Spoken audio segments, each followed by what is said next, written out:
Hi అండి, ఒక customer వాళ్ళ పాపకి ఫ్రాక్ స్టిచ్ చేయమని 2 శారీస్ అయితే ఇచ్చారు. కింద ఫ్రిల్స్ వచ్చే ఫ్రాక్స్ ఉంటాయి కదా, సో అలా స్టిచ్ చేయమన్నారు. నేను మొన్న వేసుకున్నాను అనమాట, నాకు స్టిచ్ చేసుకుంది. సో అది వాళ్ళకి నచ్చి వాళ్ళ పాపకి స్టిచ్ చేయమని అయితే ఇచ్చారు.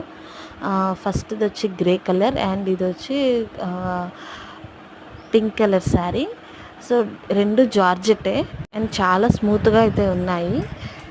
అండ్ ఫస్ట్ ఫ్రాక్ అయితే ఇది. దీనికి ఏంటంటే హ్యాండ్స్ వచ్చి బుట్ట హ్యాండ్స్ పెట్టాను, కింద పట్టీ ఇచ్చాను అండ్ అదేవిధంగా కింద ఫ్రిల్స్ అయితే ఇచ్చాను. సో నేను స్టిచ్ చేసుకున్న నా డ్రెస్కి అయితే ఇలానే ఉంటాయి. సో వాళ్ళు అదే చూసి అడిగారు, సో దాన్ని బట్టి స్టిచ్ చేశాను. అండ్ బ్యాక్ సైడ్ వచ్చి ఉక్స్ అయితే ఇచ్చాను అండ్ అలాగే తాళ్ళు ఇచ్చాను. సో వాళ్ళకి ఏమైనా లూజ్ అయినా చక్కగా కట్టుకోవచ్చు అని చెప్పి. అండ్ ఇది వచ్చి సెకండ్ ఫ్రాక్. దీనికైతే హ్యాండ్స్ ఓన్లీ బుట్ట ఒకటే ఇచ్చాను, పట్టి ఏమి ఇవ్వలేదు, బుట్ట మాత్రమే ఇచ్చాను. అండ్ ఇది కూడా అంతే, కింద ఫ్రిల్స్ పెట్టాను. టోటల్ శారీ అయితే యూస్ చేశాను రెండిటికి. పై పార్ట్కి మాత్రం బ్లౌజ్ పీస్ యూస్ చేశాను, మిగతా అంతా శారీని యూస్ చేశాను. సో వీడియో కనుక నచ్చితే లైక్ చేయటం మర్చిపోకండి అండ్ సబ్స్క్రైబ్ చేసుకోండి.